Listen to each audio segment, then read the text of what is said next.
Hey, my name's Valid Valentine. I just recorded a banger blog, but at 4:30 in the morning, my wife came in to make me look for toenail clippers. Like, killed it mid. It is a sin to interrupt my recording. This is a sacred 4:30 in the morning thing I do for me to watch over and over again. That is, and I have a really good shot of me freaking out when she walks in, and like it almost seemed usable, but at the end of the day, what she did was wrong. I love her though. I had a funny night. A very gay day. I had someone give me flowers in a platonic way, which was really cute. You know what I mean? I held them all night. I don't get given flowers very often. And my friend was like, these are platonic. They're not like romantic. I just like love you as a friend, which is so gay. How great is that? And then I just held them in my hand all night. I walked around like this and I felt really cute with flowers. I like holding flowers. I didn't put them in water either. They were there for me to hold. Holding them made me feel very special. It was really cool. It's a really cute gift. I've never been given platonic flowers before. I guess it's a Mexican thing. They said that over and over again. After the party, me and my friend Dahlia, friend of the pod, I don't know. Me and my friend Dahlia, we have been talking about how we want to get out of our scene a little. Out of our community. We love our community, obviously.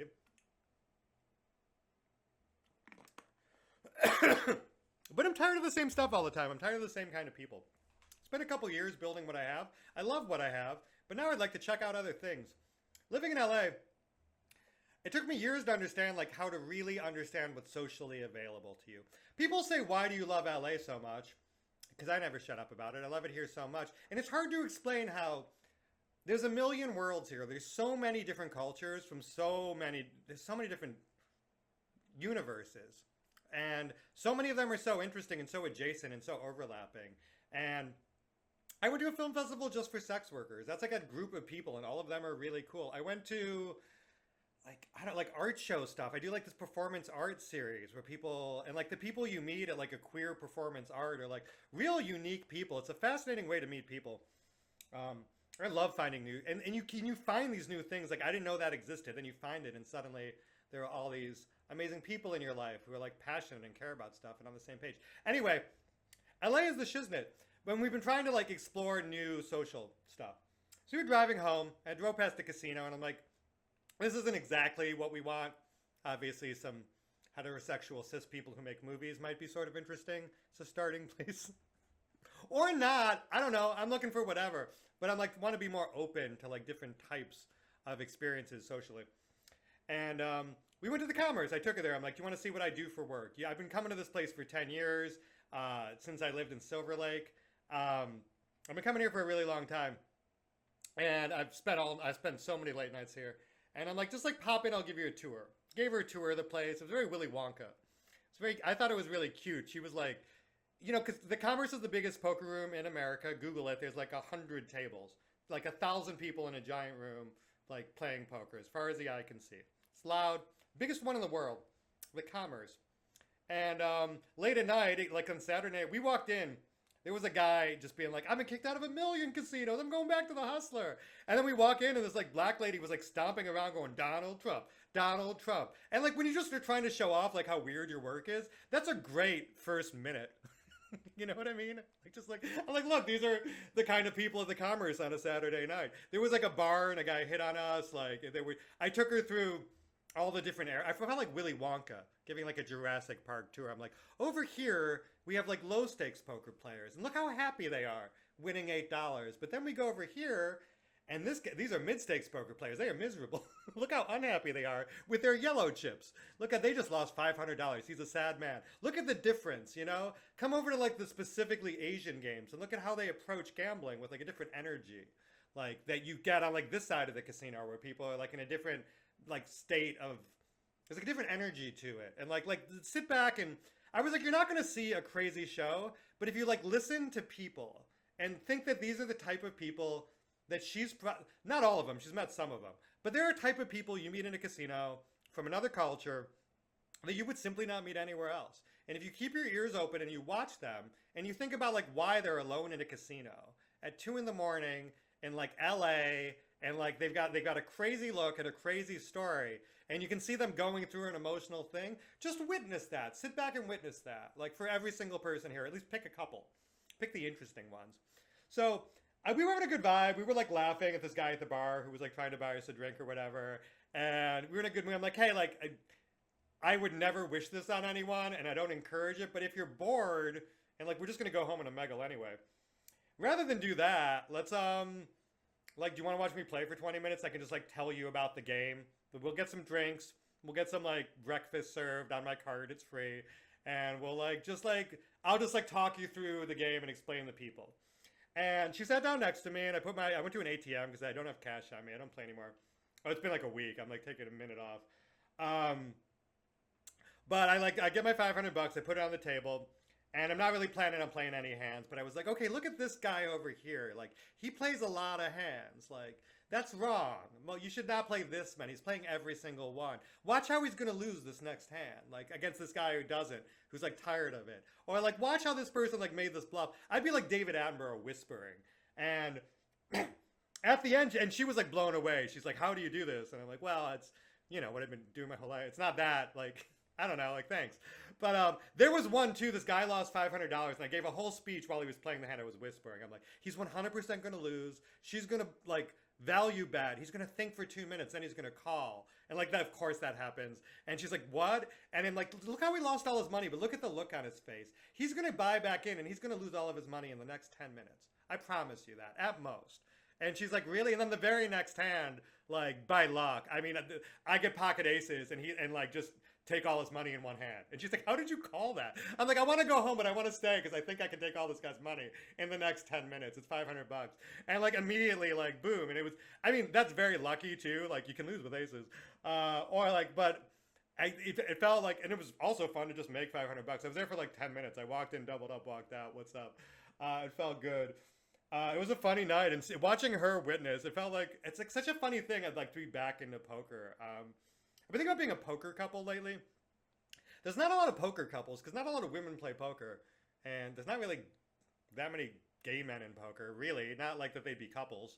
I've never met a gay male couple. So we're sort of known in LA as like there's two poker couples. There's us, and I won't say the other name, but she's like probably the only person I like in all of poker. Like I genuinely hate poker. I hate everyone there. I don't want to know people's names. I do not want to know people. I'm trying to take their money. I'm not trying to be their friend. And also I've gotten to know them and they all suck.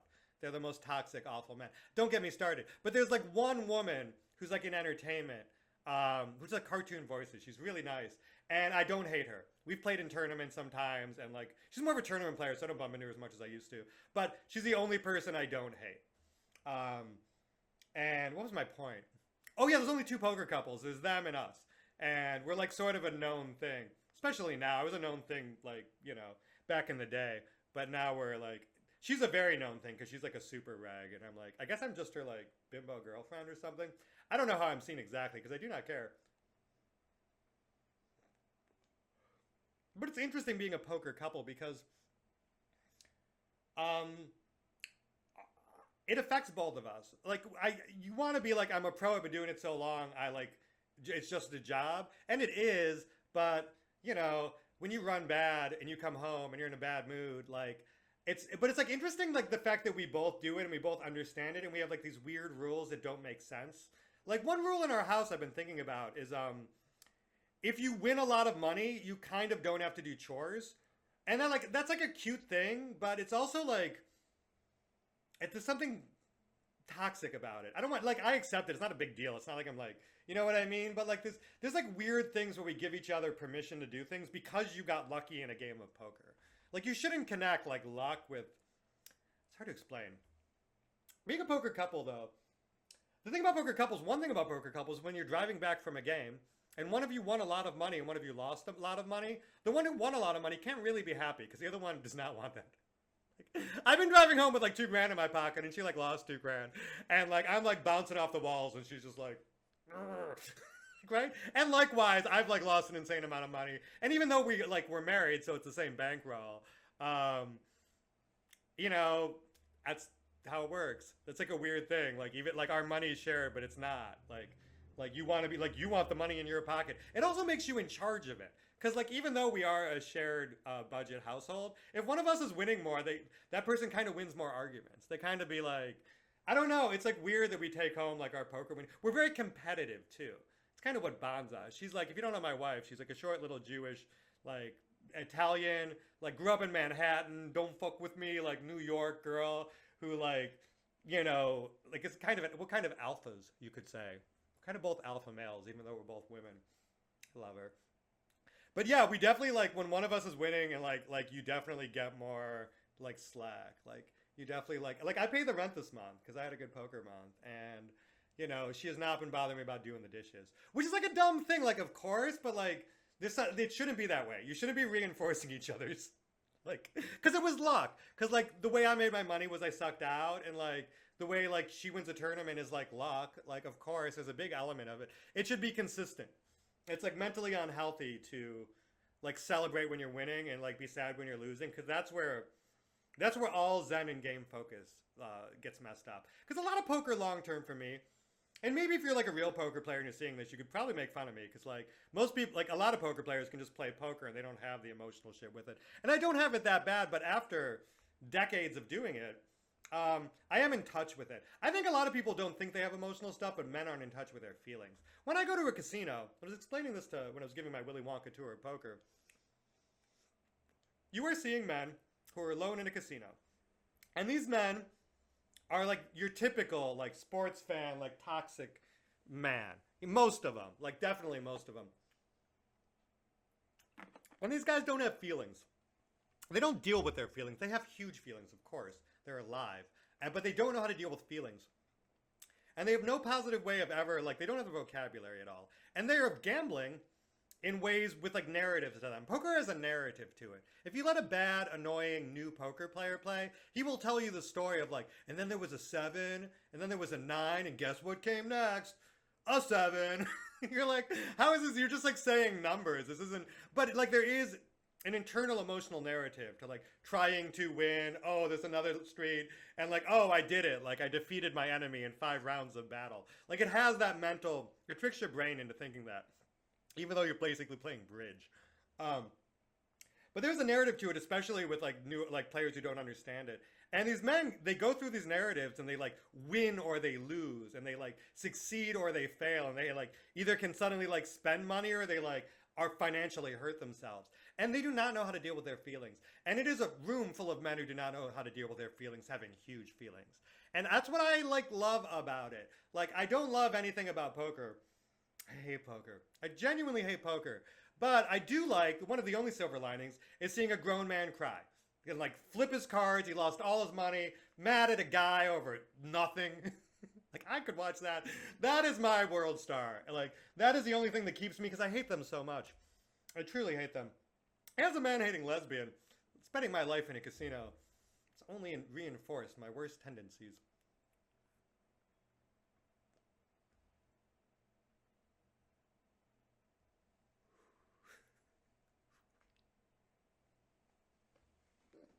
I have no idea what I'm talking about. It's 5 in the morning.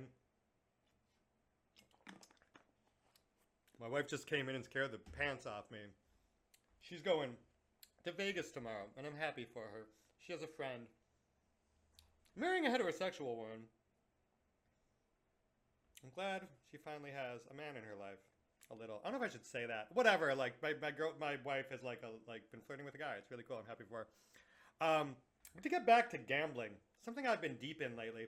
I keep thinking I'm gonna stop, but I cannot stop. For the reason you cannot stop working. It's annoying. Also, the fact that I just won $500 in 20 minutes tonight, like, gonna make it easy to go back. Like, nothing makes you want to go like to a casino like winning the day before. It's the thing my wife always talks about. Where like she'll win a tournament, and the very next day she's like, I feel good.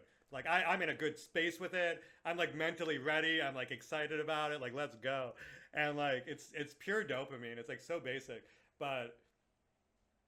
In the second day you don't win because you're burned out, because the day before you used like so much mental capacity, and like when you win it, especially with tournaments, even the best tournament poker player, when you're in like day 3 making these huge money decisions, like there's just adrenaline to it, and there's a lot of up and down to it. The thing that wears out tournament poker players is it's very boring, and then suddenly it's very exciting, and then it's very boring. And there are poker players, my wife included, who wear a pulse monitor to try to keep their pulse steady. Because if you're letting yourself get excited, which is a natural human thing, if you admit it to yourself or not, you know, suddenly you're in like a high stress financial situation, it's your blood pressure goes up a little. But if you're jacking it up and down all day, like tournaments can be 8 or 10 hours. By the end of that day, if you've been jacking your adrenaline every 10 minutes, your body is like burnt. Like I've come home from tournaments, especially 2 day tournaments, day 2 or day 3, where I cannot even think straight. Like like doing like addition is exhausting. It's hard to explain poker burnout. When I was younger, when I first started, I had no self control with it. That's something I had to learn. I think most poker players have to do. Again, some people are just born they like not emotionally invested in it, and those are the guys who succeed.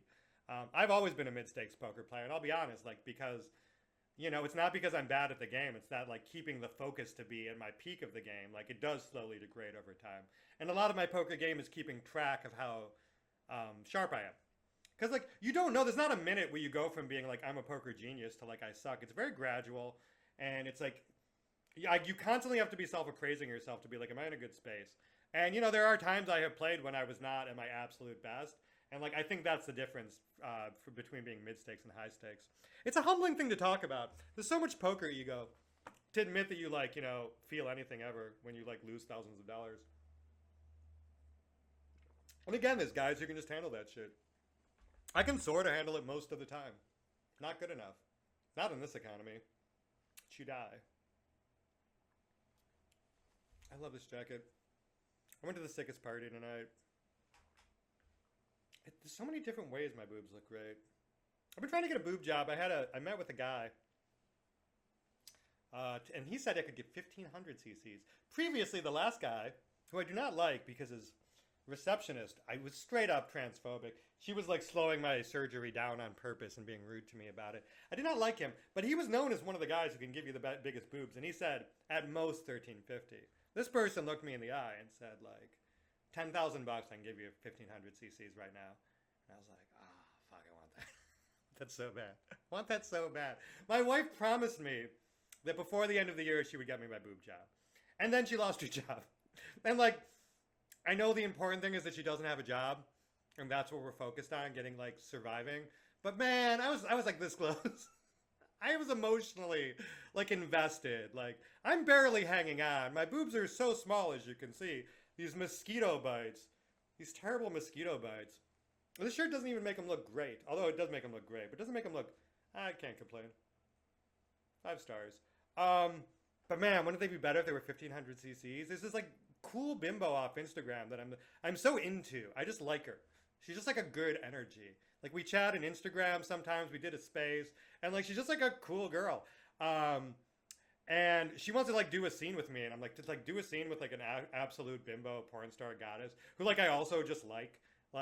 Just like I'm so excited, and like she's down to do it whenever, but like it'd be way more fun for me if like it was me with giant tits and her with giant tits doing that kind of like experience together. Like talk about a life. Transitioning is cool, but I think even if I didn't transition, you know, or whatever, I don't know what I'm trying to say, but there's some things in life that have nothing to do with transition, because it's two different things.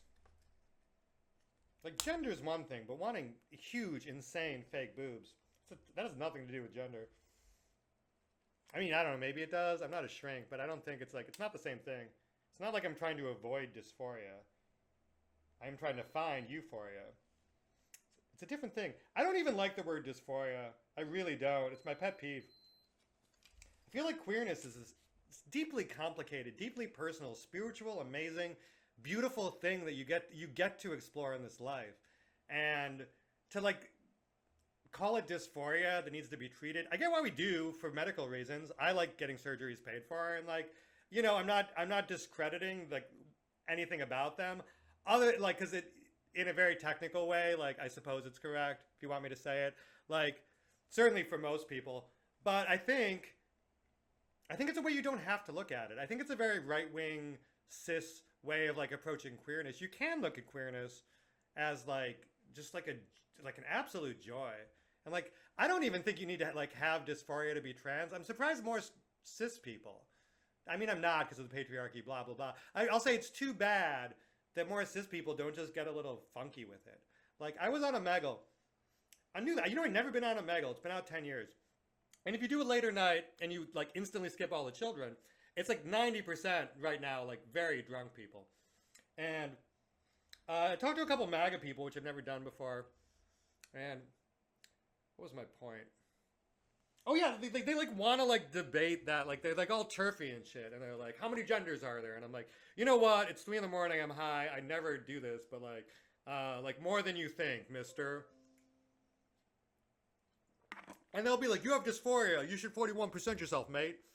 And I'll be like, I don't know. Like, I know you're just a hateful bigot, but you're also a human being talking to a webcam at 4 in the morning. You're drunk. You're probably lonely. I know you want to yell. You can go back to yelling like exactly the words you heard Ben Shapiro say, and the way he said them, because like it makes you feel like cool, like you think Ben Shapiro's cool, which is like sad. But like if you need to like, you know, shout, you know, how many genders are there, mate? Like, I'll give that to you. You seem sad, and it'll bring you some joy. I'm getting something out of it. I'm like getting to reflect on it spiritually, just like witnessing this thing I see on the internet that I'm pretty sure is about farmers. But like, here's one of them. This is a guy. Of course he's on a Omegle. That's not like real life. It's like some fucking Kiwi farm commenter, and you're like, okay, like, if we got like 5 minutes, like, why, what if you thought of queerness as a beautiful thing you got to explore in yourself? Like, could you stop yelling slurs and just like, can I hit you with that shit, dog? Because like, and some of them are stoned enough where you can get them. It's boring, and I'm not gonna do it, but like, I gave it a little experiment. Found a Omegle. I'm dating. I've been interested in this girl lately. And late at night, I'd never found a Omegle. She would just get drunk and yell at people on a Omegle. And she's like really hot, and she's trans, so like she does this thing that's really fun to watch. It's very bimbo, where people will yell slurs at her, and she'll just act really dumb and ask like dumb questions, and within like 2 minutes, they're like, actually, you're really pretty. Like, I like you. Like, and like it's a power move for her. I know why she does it. I get, like, it's kind of a cool, like, power move. And, like, and it's been also weird for me because I don't know any men. My manager. I know my manager, producer, partner, and we talk business. But if you don't count him, and he's like cooler than most men, you know what I mean? I guess, like, but he's, like, a very chill dude. We mainly talk business. Other than him, I do not think I've talked to a man, I don't know, in a really long time. And when I do, it's usually like an Uber driver or them trying to like interview me about my gender, even though I didn't ask for that and I'm not interested in doing that. And then getting mad that I don't want to be because they feel entitled to it. It's the same shit over and over again. That doesn't count as a conversation. But on Omegle, I can actually just talk to a guy. And it's also weird that like I can like, that I'm like a hot girl now, so they treat me a little different. It's very strange to have men like, not strange. It's not strange at all, in fact. I take that back. But it's very interesting to be able to press a button and have a guy who like is so nervous he can't talk to me. It's a great chance to try some rhetorical techniques. Really learn to communicate. It's great for voice training. It's a great way to just try different personalities. I don't think you have to be trans to do it. It's too bad that the cool things trans people do that anyone could do like aren't more popular. Why not just talk in a different voice, use a different name, like go to a different kind of party, like hang out with a different kind of person and like behave with a different set of like, I try shit all the time, and I guess I was sort of doing this before, like my whole life. I always do enjoy putting on a new name and like trying a new personality. Like it's really joyful. I was just like, I don't know, like maybe trying on a new personality is a bit dramatic, but like you know, like getting outside your box, so like of who you are, trying to be more than who you are, at least play with it. It's interesting how different people treat you differently when you act different ways. I mean, duh, right? But like, I've been really into it lately. Omegle's been a great place for that. But yeah, it's just sad, because, like, that's my tact, usually. Like, if a guy starts yelling slurs at me, I'll just stare at him like, okay, like, I'm on the internet. You think, like, I'm going to be like, oh, no, a slur from, like, a guy in a Omegle. Like, I don't know, like, get it out of your system. And then after a while, you just, like, be like, hey, like, would you want to, like, actually talk a little Or do you just want to do the slur thing, which is cool? I know you need that. And like sometimes they just want to do the slur thing, and sometimes you calm them down. And then you can just be like, queerness is infinite, dog. You think about that shit? And they like never, I don't know. It's been interesting. Men are weird. I guess I just talked about how I spent all my life in casinos, but I do not talk to casino men. That does not count as a conversation. If I'm talking to a man in a poker game, it's because he just won a pot and he's very susceptible to being complimented. Or he's lost a pot and he's very susceptible to being needled. I don't even do that much. That's just an option in a poker game. Like buddying up with guys. I put a lot of I don't know how valuable that stuff really is. Like there is like a poker mind game you play where you sort of are friendly with the drunk guy. Be like, oh, I'll drink just as much as you do. It's like being a sex worker. You're just like, oh my God, you should be crazier. You should gamble harder. Oh my God. It's so nuts when you make crazy bets. That's all you're doing. It's not like a psychological warfare. It's just like rizzing them up a little so that when you're in a hand with them. There was one thing I did once. It was this older guy. You could tell he was just there because he was lonely. He didn't care about money. He was just there because his wife was probably dead. That's always the story. And they don't know anyone, and they don't play any hands. They're just happy to be out of the house. Usually financially secure, middle-aged, middle-class, retired guy. And if you were nice to those guys and you let them talk about their dead wife or whatever they want to whine about, or how much they love poker, or I don't know, the most boring shit in the world. I was in a hand, and it was a big hand. I'm like, go easy on me, man. Please, this is what I have. Just check. And I've had guys show me their cards if you ask them. Because you're both getting what you want. It's just like sex work in principle. Where they just want to not be lonely and you just want their money. And you are in a place, an environment, a casino where you both agreed as soon as you walked in that that's a legal, ethical, consensual way to interact. In a weird way, you're giving them what they need. Not most people who play poker don't play poker for the money. Although too many of them do nowadays. Friggin' poker teams out there. But some people, I'd say half of them, maybe 60% now at an average game, give or take. Some people just want to have fun. Some people just want to splash money around. Some people are just want a story to bring home to their friends. Some people are lonely. Some people just love watching it on TV and get adrenaline out of trying to compete, but don't know, but have huge leaks in their game and haven't made a massive study of it. Or just people who haven't done it as much as I have. There's all kinds of random people who just aren't in it for the same reasons. And those are the people you just sit down and you that's why I like live poker. I was an internet poker nerd before I met my wife. Speaking of poker couples, when I used to do poker, when I first started, I did it because I broke both my wrists and I didn't have health care and had a pre-existing condition before Obama. And I was fucked, so I had to play internet poker all day. And I loved internet poker. I'd play live poker. I thought it was way too slow. And it is really slow. But I play internet poker. I'd always have 8 screens going. Sometimes 4 or 6, but 8 was when I was happy. A 6 was I don't know. I don't want to brag and overestimate. There's a temptation to. It's more that I just genuinely don't remember. But minimum 4, maximum 8. I'll leave it at that. And it was great when you were just drilling through it, and my brain felt super fast, especially when I was 22 and very 22, college student, top of my intellectual, in my mental and physical prime.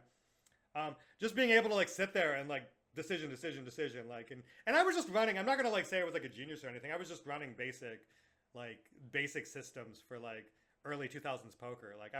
It was before I knew what I was doing. It was very chapter 1 Crystal Society. The first half when they're still stupid, you know what I mean? Face Violet. I was going to tell a story I can't tell. But Face Violet. I have a nickname for something I call Face Violet, but ask me offline. What was my point? Fuck, I started thinking about how good that book is. Know Thyself and shit. That book is so good. If you've not read Crystal Society by Max Harms, I think about it every day.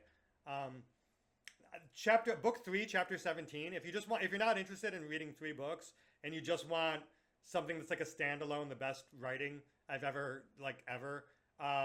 Book 3, chapter 17. I listen to it once a week.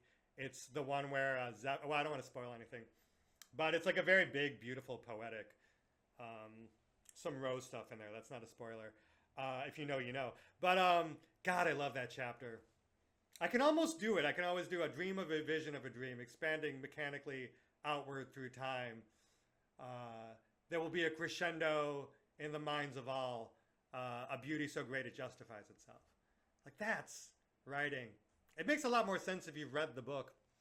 I'm sure that's probably not hitting hard for anyone except me rewatching it, but like, me rewatching it, like, fucking dream, right?